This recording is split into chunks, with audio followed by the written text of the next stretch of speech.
Hello friends, ओम श्री गणेशाय नमः। जय श्री कृष्ण। आप सभी का स्वागत है आपके अपने यूट्यूब चैनल पर। फ्रेंड्स, आज हम आपको इस वीडियो में बताने जा रहे हैं फाल्गुन मास की अमावस्या का शुभ मुहूर्त, पूजा विधि, व्रत कथा और उपायों के बारे में। फ्रेंड्स, वीडियो शुरू करने से पहले आपसे रिक्वेस्ट है, अगर आप हमारे चैनल पर नए हैं और आपने अभी तक चैनल को सब्सक्राइब नहीं किया है तो प्लीज़ सब्सक्राइब कीजिएगा चैनल को, साथ ही प्रेस कीजिएगा बेल आइकन को, जिससे नए वीडियो से रिलेटेड नोटिफिकेशन आपको तुरंत प्राप्त हो सके।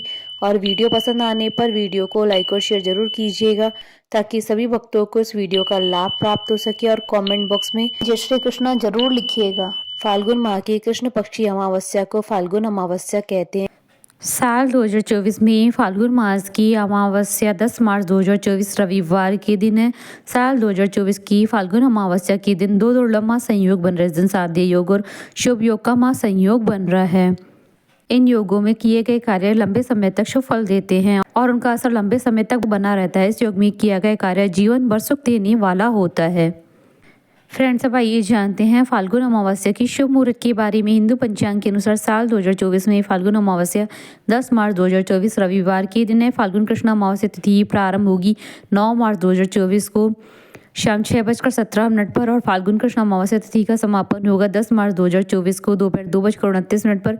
इस दिन स्नान दान के लिए ब्रह्म मुहूर्त रहेगा सुबह 5:04 से सुबह 5:53 तक और अभिजीत मुहूर्त रहेगा दोपहर 12:13 से दोपहर 1:01 तक और साध्य योग रहेगा 9 मार्च 2024 को रात्रि 8:32 से 10 मार्च 2024 शाम 4:13 तक और शुभ योग रहेगा 10 मार्च 2024 को शाम 4:13 से अगले दिन 11 मार्च 2024 को सुबह 11:57 तक। इस दिन पूर्वा भाद्रपद नक्षत्र रहेगा। पवित्र नदियों में स्नान करने और दान करने की परंपरा है, जिसका सनातन धर्म में विशेष महत्व होता है। अमावस्या के दिन भगवान शिव शंकर और भगवान श्री कृष्ण जी की पूजा अर्चना करने का विधान है। मान्यता है कि फाल्गुन अमावस्या के दिन पवित्र नदियों में सभी देवी देवता साक्षात प्रकट होते हैं, इसलिए इस दिन नदियों में स्नान करके दान पुण्य अवश्य करना चाहिए। सुख संपत्ति और सौभाग्य की प्राप्ति के लिए अमावस्या विशेष फलदायी मानी जाती है। मान्यता है कि फाल्गुन मास की अमावस्या के दिन व्रत पूजन और तर्पण करने से पितरों को मोक्ष की प्राप्ति होती है। फिर मान्यता है कि अमावस्या के दिन पितरों का तर्पण करने और श्राद्ध कर्म करने या फिर पिंडदान करने से वे प्रसन्न हो जाते हैं। मान्यता है कि पितरों के प्रसन्न होने से घर में सुख शांति बनी रहती है और खुशहाल जीवन का आशीष प्राप्त होता है। फ्रेंड्स, अब आइए जानते हैं फाल्गुन अमावस्या की पूजन विधि के बारे में। फाल्गुन अमावस्या के दिन पितरों का तर्पण करना सबसे ज्यादा श्रेष्ठ माना जाता है, इससे पितरों को मुक्ति मिलती है। इस दिन किसी पवित्र नदी या सरोवर में स्नान अवश्य करें। इसके बाद यदि संभव हो तो किसी पुरोहित से तर्पण कराएं या फिर आप स्वयं भी तर्पण कर सकते हैं। इसके बाद जहां पर आपके पितरों का स्थान है या फिर जहां पर उनकी तस्वीर लगी हुई है उस स्थान को अच्छी तरह साफ कर ले। इसके बाद उस स्थान पर एक देसी घी का दीपक जला ले। उसके बाद अपने पूर्वजों की तस्वीर पर सफेद चंदन का तिलक करे, उन्हें सफेद रंग के फूल अर्पित करे। इसके बाद उनसे प्रार्थना करे कि हे पितृदेव, हे मेरे पूर्वजों, आज की रात में जो आपसे प्रार्थना करूं, जो अभी आप पूजा करूं वह सफल हो। मुझे अपना आशीर्वाद प्रदान करे जिससे मेरे सभी काम सफल हो। इसके बाद उस सफेद कपड़े को पितरों की पूजा स्थान या फिर अपने पूर्वजों की तस्वीर के नीचे रख दे। इसके बाद उन्हें खीर और पूड़ी का भोग लगाएं।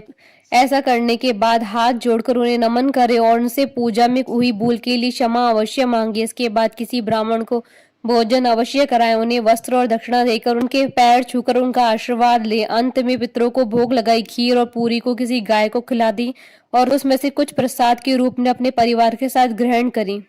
फाल्गुन अमावस्या व्रत कथा। पौराणिक कथा के अनुसार एक बार दुर्वासा ऋषि ने क्रोध में आकर इंद्र और सभी देवताओं को श्राप दे दिया था, जिसके कारण सभी देवता कमजोर हो गए। इस मौके का फायदा उठाकर दैत्यों ने देवताओं पर आक्रमण कर दिया, उन्हें परास्त कर दिया। उसके बाद सभी देवता भगवान विष्णु के पास पहुंचे और भगवान विष्णु को इसके बारे में बताया। तब उन्होंने देवताओं को सलाह दी कि वह दैत्यों के साथ मिलकर समुद्र मंथन करे, जिसके बाद सभी देवताओं ने दैत्यों के साथ संधि कर ली और अमृत को प्राप्त करने के लिए समुद्र मंथन करने लगे। जब अमृत निकला तो इंद्र का पुत्र जयंत अमृत कलश को लेकर आकाश में उड़ गया, जिसके बाद दैत्यों ने जयंत का पीछा किया। जिसके बाद दैत्यों ने अमृत को प्राप्त कर लिया। अमृत को लेकर देवता और दानवों में 12 दिन तक युद्ध चला, जिसके कारण प्रयाग, हरिद्वार, उज्जैन और नासिक पर कलश से अमृत की कुछ बूंदें गिरी थी। उस समय चंद्रमा, सूर्य, गुरु, शनि ने घट की रक्षा की थी। इस कलह को बढ़ते देख भगवान विष्णु ने मोहिनी रूप रखा और देवताओं को छल से अमृत पिला दिया। इसी कारण से अमावस्या के दिन इन जगहों पर स्नान करना अत्यंत शुभ माना जाता है। अमावस्या को कई परेशानियों और दुखों का निवारण का दिन माना जाता है। इस दिन किया गया खास उपाय जातक की जीवन को आसान बना देता है और कोई भी एक उपाय अपनाकर आप हर मनोकामनाओं को पूर्ण कर सकते हैं। अमावस्या के दिन किए जाने वाले विशेष उपाय। मान्यता है कि अमावस्या को यदि कोई व्यक्ति गरीबों को दान करता है तो उसे जीवन में कभी भी धन की कमी नहीं होती है। गरीबों को दान देना और भोजन कराने वाले जातक को कभी भी शारीरिक परेशानी नहीं होती है। यदि आप आर्थिक रूप से बहुत ज्यादा परेशान हैं और कोई रास्ता नजर नहीं आ रहा है तो आज स्नान कर भगवान का नाम लेते हुए आटे की छोटी छोटी गोलियां बनाएं। इन गोलियों को मछलियों को खिला दे, आपकी सारी परेशानियां दूर हो जाएंगी। चींटियों का भी इस दिन खास महत्व होता है। इस दिन यदि उन्हें मीठा आटा खिलाया जाए यानी चीनी मिलाकर आटा खिलाएं तो आपके सारे पाप खत्म हो जाते हैं और आपकी सभी मनोकामनाएं पूरी होती है। अगर आप काल सर्प दोष से परेशान हैं तो अमावस्या के दिन सुबह स्नान के बाद चांदी के बने नाग नागिन की पूजा करें और सफेद फूल के साथ इसे बहते हुए पानी में प्रोवाइड कर दें। इस शाम को घर के ईशान कोण में गाय के घी का दीपक लगाएं। बत्ती में रुई के स्थान पर लाल रंग के धागे का उपयोग करें। साथ ही दिए में थोड़ी सी केसर भी डाल दे। यह माँ लक्ष्मी को प्रसन्न करने का उपाय है। इससे घर में कभी भी धन की कमी नहीं होगी। अगर आपकी नौकरी नहीं लग रही है या आप बेरोजगार हैं तो एक नींबू को साफ करके सुबह से ही अपने घर के मंदिर में रखें। फिर रात के समय इसे 7 बार उस व्यक्ति के सिर से उतार ले जिसकी नौकरी नहीं लग रही है। 4 बराबर भागों में काट ले। फिर एक चौराहे पर जाकर चारों दिशाओं में इसको फेंक दे। माना जाता है कि इस उपाय से बेरोजगार व्यक्ति को लाभ की संभावना बनेगी। हमारे साथ इस वीडियो में अंत तक बने रहने के लिए आपका धन्यवाद। ओम श्री गणेशाय नमः। जय श्री कृष्ण।